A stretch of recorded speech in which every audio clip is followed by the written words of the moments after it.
DBF क्या है, इसकी एलिजिबिलिटी क्या है, एंड इसमें नंबर ऑफ अटेम्प्ट्स और बाकी सब किस तरह से रहते हैं।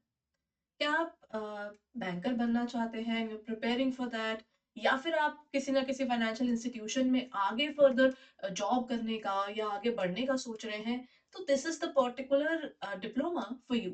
ये किसकी फ्लैगशिप के अंडर है, ये एग्जैक्टली है क्या, चलिए इसको आज डिटेल में जानते हैं। My name is Niharika Walia Bhatnagar और मैं आपके साथ में डिस्कस करने वाली हूँ on the platform of textbook. So let's talk about this specific area everyone. See when we talk about ये स्पेसिफिक एरिया कि एग्जैक्टली ये डीबीएफ क्या है, ये है basically diploma in banking and finance. ये डिप्लोमा जो है, जो भी इस समय बैंकर बनना चाहते हैं, जो बैंकिंग की प्रिपरेशन कर रहे हैं, चाहे वो हो या फिर आप किसी भी तरह के फाइनेंशियल इंस्टीट्यूशन में आगे फर्दर जॉब करने का सोच रहे हैं, फाइनेंस की फील्ड में आपकी ग्रोथ करने का मन है और आप इसी फील्ड में आगे अपने लिए ग्रोथ देखते भी हैं, तो ये पर्टिकुलर डिप्लोमा आपके लिए है। ये पर्टिकुलर डिप्लोमा जो है, ये आईआईबीएफ की फ्लैगशिप के अंदर है, यानी Indian institute of banking and finance के अंदर है। सो बैंकिंग के जो भी हमारे फर्दर आपकी स्टडीज वगैरह दिखेंगी ना, जेआईबी आएगा, सीआईबी आएगा और बहुत से और डिफरेंट डिफरेंट कोर्सेज हैं फाइनेंस के हायर लेवल के जो आईआईबीएफ के अंडर है। सो उन्हीं में से एक डीबीएफ भी है। So when we talk about this, अब आपके लिए ये किस तरह से रेलिवेंट है। देखिए, अगर आप इसी फील्ड में जाने का सोच रहे हैं, आप कल को बैंकर बनते हैं, तो उसके बाद क्या होगा, ये जो आपका डिप्लोमा है, ये आपको बहुत फायदा देगा, क्योंकि इसी के बेसिस पर आपको एक तो हर जगह पर प्रेफरेंस ज्यादा मिलेगी, क्योंकि जिन्होंने ये डिप्लोमा किया होगा, उनका जो आप बैंकर बन चुके होंगे ना, उस समय के बाद में आपके ना कुछ सर्टिफाइड कोर्सेज होते हैं जो आईआईबीएफ के अंडर ही हैं। ये ऑलमोस्ट उसी की वैल्यू के जैसा है। उसके बाद क्या होगा, आपको इंक्रीमेंट्स में आसानी होगी, आपको प्रमोशंस में ये फास्टर मिलेगा। तो इसका जो काम है ना, अभी तो आपको लगेगा कि अच्छा this is a specific diploma only, but इसकी इंपॉर्टेंस बैंकर बनने के बाद बहुत बढ़ जाएगी। So let's talk about this further. See basically ये है क्या, ये ना इंडियन बैंक्स एसोसिएशन ने इसको अप्रूव किया हुआ है, diploma in banking and finance examination conducted by IIBF, उसी के अंडर है। और इसकी कुछ एक स्पेसिफिक क्राइटेरियाज है, बेसिक एलिजिबिलिटी है जो आपको चाहिए होती है as a desirable qualification along with other prescribed entry level qualification. आप बैंक में रिक्रूटमेंट के लिए किसी भी तरीके से जो भी आप कर रहे होंगे, इवन प्राइवेट बैंक्स भी बहुत सारे ऐसे हैं जो इसको बहुत वैल्यू करते हैं, बिकॉज अगेन आईआईबीएफ के अंडर है और आईबीए भी इसको अप्रूव करता है। सो इसकी जो इम्पोर्टेंस है वो डेफिनेटली ना इन द बैंकिंग सेक्टर और हमारे फाइनेंशियल इंस्टीट्यूशंस के सेक्टर में इसकी इंपॉर्टेंस बहुत ज्यादा है। सो let's talk about this in further.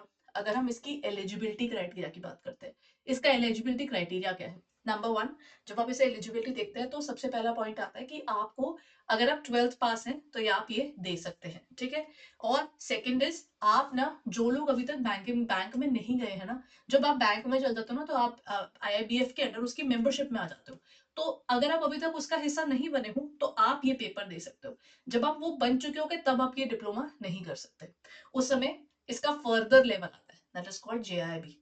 Now इसके आगे ना एंड तक बनी रहेगा, बिकॉज मैं इसका एक बहुत इंपॉर्टेंट एस्पेक्ट भी डिस्कस करने वाली हूँ। अब साथ में आता है कि आप नॉन मेंबर ऑफ आईआईबीएफ होने चाहिए, मतलब अभी तक आप कोई बैंकर नहीं बने हो तो आप ये पेपर दे सकते हो, ये डिप्लोमा कर सकते हो। इसमें एग्जैक्टली क्या है, इसमें ना ये चार डिफरेंट सब्जेक्ट्स हैं। Number one is your IE and IFS, यानी Indian economy and Indian financial system. Second आपका आ जाता है that is principles and practices of banking.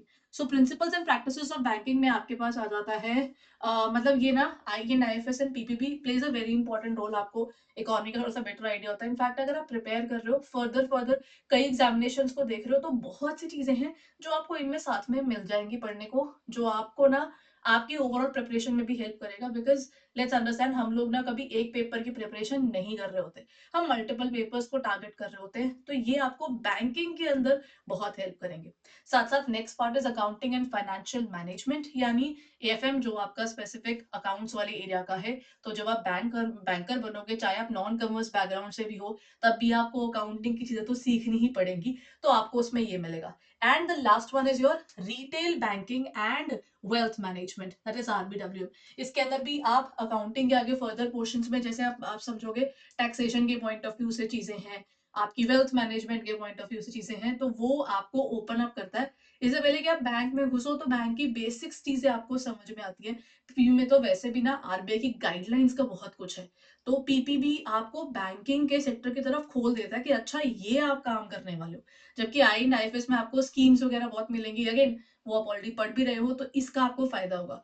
इस पर्टिकुलर डिप्लोमा का बेनिफिट ये है कि ये जो 4 आपको बुक्स दिख रही है ना, ये उनके फ्रंट पेजेस है। आपको इन्हीं बुक से पढ़ना है। ये आईआईबीएफ की फ्लैगशिप के अंडर मैकमिलन की बुक्स हैं और इन्हीं से पेपर बनता है। तो यानी आपको इन 4 बुक्स को फॉलो करना है and you can definitely go it and score well. And yes, people do score well, right? So let's talk about this in further. अब इसके बाद क्या आता है, ये जो एग्जाम है, जैसे हमारे बैंकिंग की मोस्टली एग्जाम्स यहाँ पर ऑनलाइन हो चुके हैं, I think most of the examination at this point of time सब कुछ ऑनलाइन हो चुका है, तो ये भी एक ऑनलाइन मोड का एग्जामिनेशन है। Then what next do we have everyone? इसके बाद आ जाता है इसका टाइम ड्यूरेशन क्या होता है। इस पेपर का जो टाइम ड्यूरेशन है वो है 2 घंटे यानी 2 आवर्स। देन इसके अंदर क्या होता है, देखिए इस पेपर के अंदर ना, अगर मैं बेसिक्स की बात करूँ ना, इसमें क्या होता है, 100 क्वेश्चन आते हैं। कुछ क्वेश्चंस आपके पास हाफ मार्कर होते हैं, कुछ आपके पास 1 मार्कर होते हैं और कुछ आपके पास 2 मार्कर होते हैं। अगर मैं ये 100 मार्क्स का जो, देखिए अब आपके पास, अगर मैं इसको थोड़ा सा डिटेल बताऊं तो क्या हुआ, आपके पास 100 मार्क्स हैं, ठीक है, और याद रखिएगा 100 ही क्वेश्चन है और आपके पास हो गए 120 मिनट्स। तो जिसमें हाफ मार्कर आपके पास आते हैं 50, फिर आते हैं आपके पास 1 मार्कर, वो आते हैं 25, और 2 मार्कर भी आते हैं 25।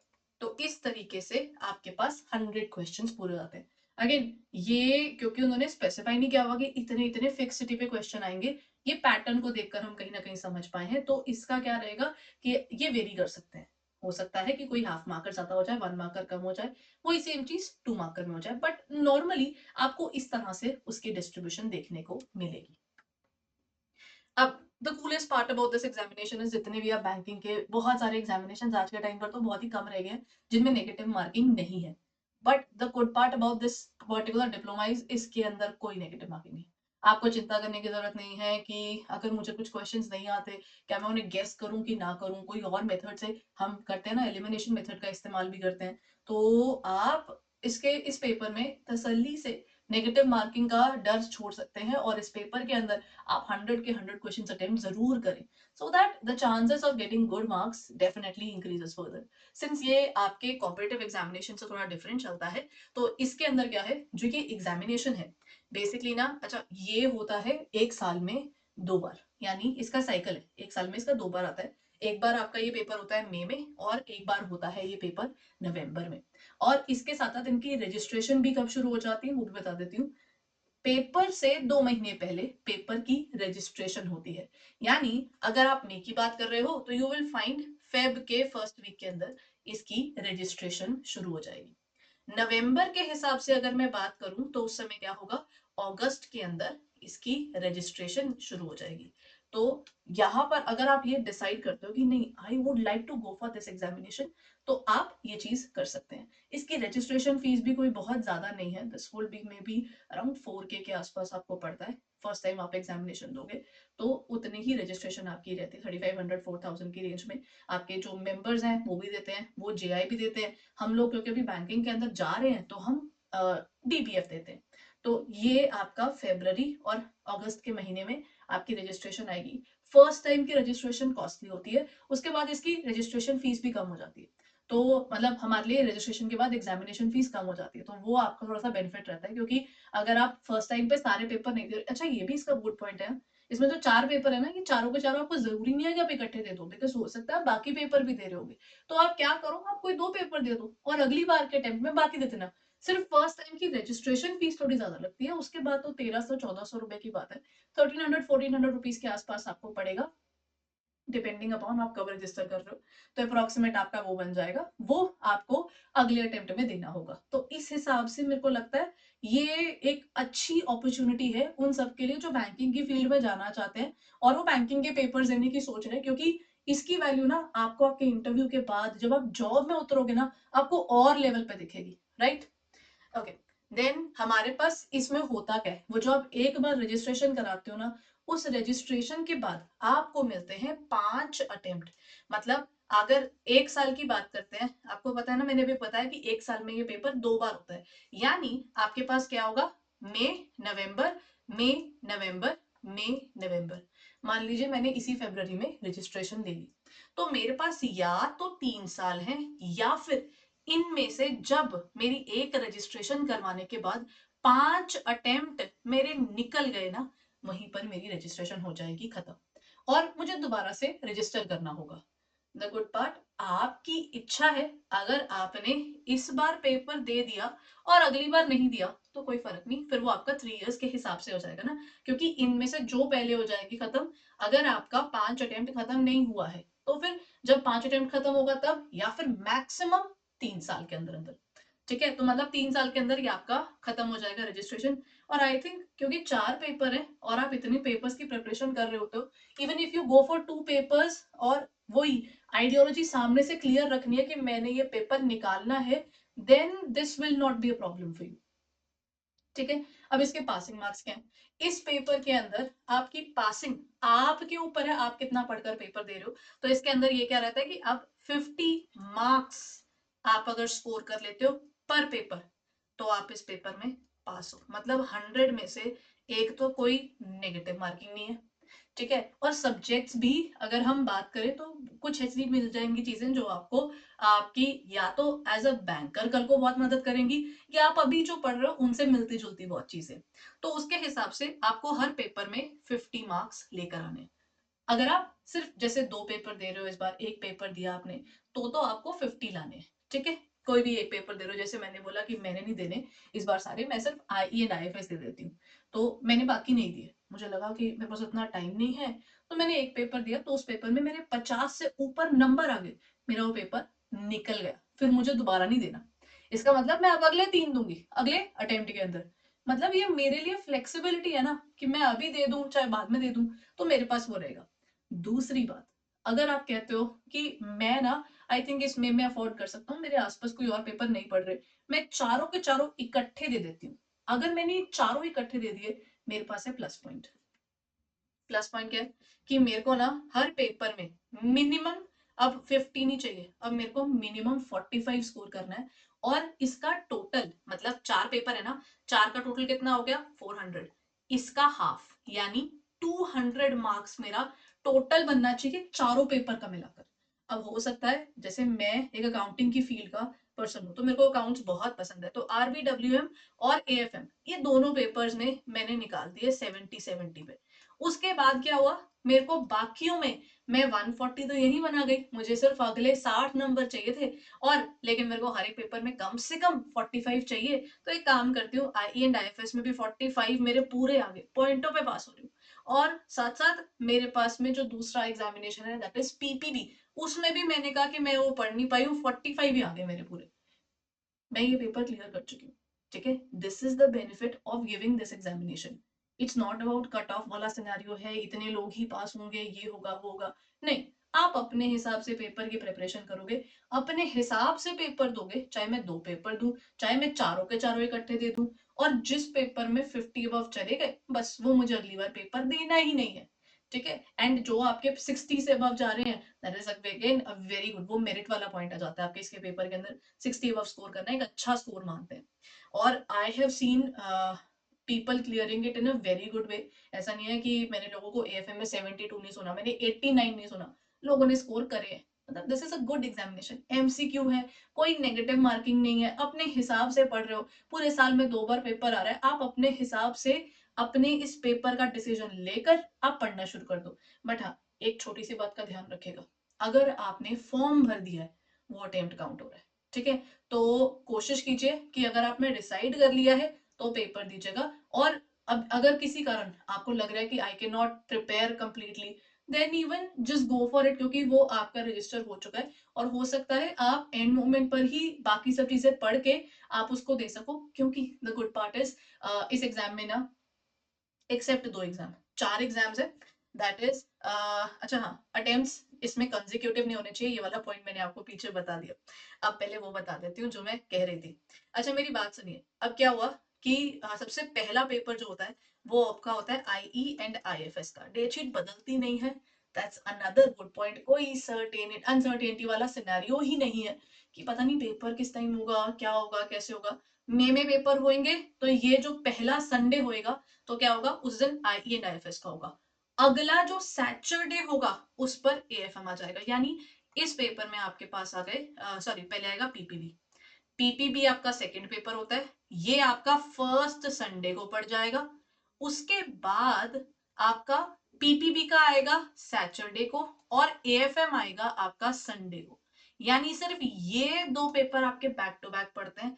फिर आपके पास फिर पूरा हफ्ता है, you have entire week to prepare for RBWM, यानी जो लास्ट पेपर है। अब आप ये सोचिए, if you are preparing smartly for this rather than just going blindly कि कोई बात नहीं, 100 मार्क्स का पेपर है, टाइम नहीं मिला तो लेट्स लीव इट, वो वाली करने के बजाय if you prepare properly, one particular thing can definitely happen.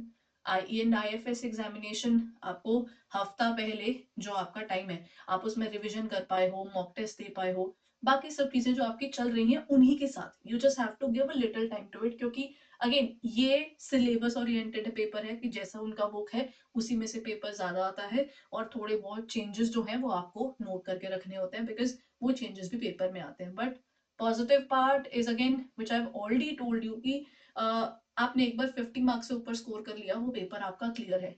कोई पेपर नहीं भी निकल पाए तो वो अगले अटेम्प्ट में निकाला जा सकता है। देन यहाँ पर क्या रहेगा कि आपके पास में एक हफ्ता आता है to revise the entire thing, because I would never say कि प्रिपेयर करना उस आखिरी के टाइम पर। प्रिपेयर स्मार्टली, क्योंकि आप बाकी पेपर भी दे रहे हो तो टाइम से पहले शुरू कर दो, ताकि उस समय पर आप आराम से अपने पेपर दे सको। An opportunity which definitely opens a lot of doors for you. ये चीज मैंने आपको बिगनिंग में भी बताई थी कि ये बैंकर्स के लिए बहुत फायदेमंद है। कल को आप बैंकर बनना चाहते हो तो ये आपके लिए बहुत ज्यादा फायदेमंद है। वो कैसे है अब बताती हूँ। अब क्या हुआ, आपने जी पेपर क्लियर कर लिए, you have cleared the papers. This is not only for the clerical या ऑफिसर, दोनों के लिए ही वो बहुत फायदेमंद है, किसी एक की तरफ ये सीमित नहीं है। आपने क्या किया, आपने एज अ बैंकर ज्वाइन कर लिया और वहां पर आपने बताया कि जी देखिए मैंने डीबीएफ का जो आईआईबीएफ का पेपर है मैंने वो क्लियर कर लिया है। फिर क्या होगा, once you have cleared this examination, आप इस डीबीएफ के एग्जामिनेशन को जेआईआईबी के अंडर कन्वर्ट कर सकते हो। यानी जूनियर एसोसिएट ऑफ आईआईबीएफ के अंडर का ये जेआईआईबी है, ठीक है, तो इंडियन इंस्टीट्यूट ऑफ बैंकिंग के अंडर। तो ये आपका क्या आ गया।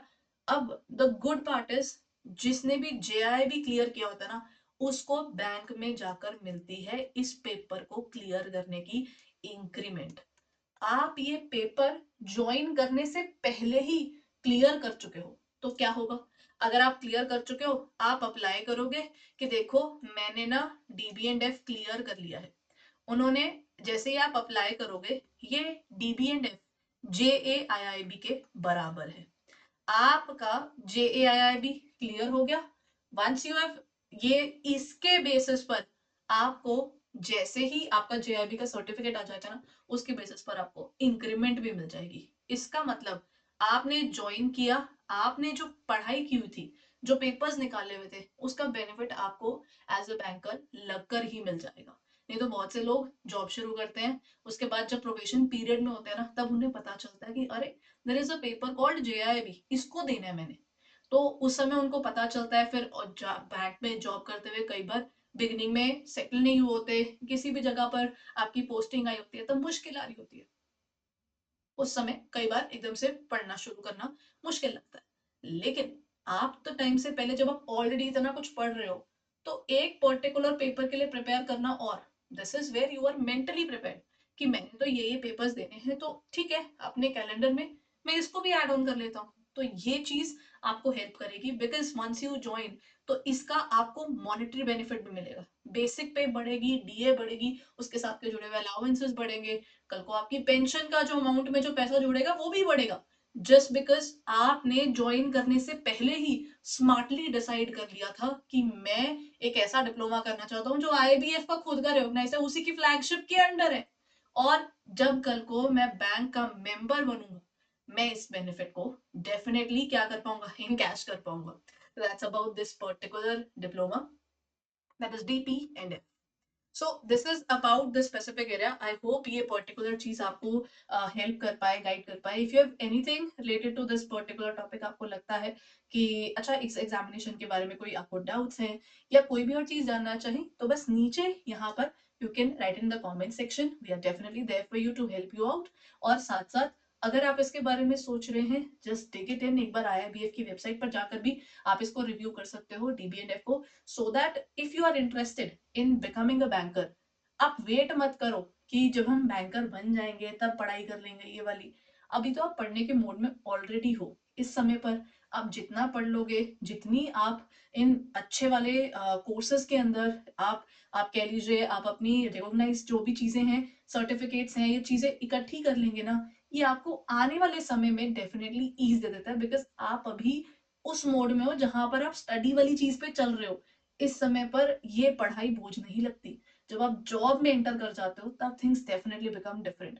And at the same time जो प्राइवेट बैंकिंग में भी है, उनके लिए भी ये बेनिफिशियल है। बिकॉज बहुत से ऐसे प्राइवेट बैंक्स हैं जो जेआईबी को बहुत ज्यादा, ये डीबीएनएफ के डिप्लोमा को भी आप बोल लो, या जो जेआईबी के भी, अब आप कल को अगर आप कर रहे हो, जॉब कर रहे हो, तो आप जेआईबी दे सकते हो और डीबीएनएफ दोनों दे सकते हो। डिपेंड करता है कि आपका बैंक जो है वो आईबीएफ के अंडर है कि नहीं है। मतलब आपके पास मेंबरशिप है तो जेआईबी दीजिए, अगर आपके पास मेंबरशिप नहीं है तो फिर आप डीबीएनएफ दे दीजिए। उसका बेनिफिट ये रहेगा कि इवन प्राइवेट में भी जो लोग हैं, उनके कई ऐसे बैंक्स हैं जो उस समय पर उसका इंक्रीमेंट देते हैं, चाहे वन टाइम ही दे, लेकिन वो देते हैं। और चाहे वो किसी भी फॉर्म में उसको रिकॉग्नाइज करे, क्योंकि इसकी वैल्यू डेफिनेटली बैंकिंग सेक्टर में एग्जिस्ट करती है। और once you get into the banking sector, और if you are in the banking sector, ये आपको इसकी वैल्यू देखने को मिलेगी भी। So that's all from my side everyone. I hope ये पर्टिकुलर इंफॉर्मेशन आपके लिए वैल्यूएबल रहे। And if you are convinced enough कि ये वाली चीज मेरे को लग रहा है कि मेरे फायदेमंद हो सकती है, तो just check it out on the IIBF website. वहां पर जाइए और वहां पर इसको देखिएगा जरूर, ठीक है? ताकि even if you are going for it और नॉट गोइंग फॉर इट, ये आपको एक बात तो पक्की है, जिस दिन आप एज अ बैंकर ज्वाइन करोगे ना, ये पर्टिकुलर डिप्लोमा कह लीजिए, आप इस डिप्लोमा के बेसिस पर अपने आगे के जो जेआईबी है, वहां के बाद में और भी कई चीजें खुलेंगी once you get into the sector. Because I have actually work with many bankers. तो वो जेआईबी देते हैं, वो क्या करते हैं, वो जॉब में जाते हैं, जाते ही कहते हैं कि मैम हमको जेआईबी देना है, लेकिन पढ़ाई के साथ में, जॉब के साथ में कैसे चलेगा? फिर उसके बाद में अगला एक और मेजर इंक्रीमेंट लगता है सीआईबी के बेसिस पर। जिसने डीबीएफ दिया हुआ है उसको जीआईबी देने की जरूरत ही नहीं पड़ती। वो डीबीएफ के देगा और बोलेगा कि इसको कन्वर्ट कर दो जेआईबी में, वो आईबीएफ कर देगा।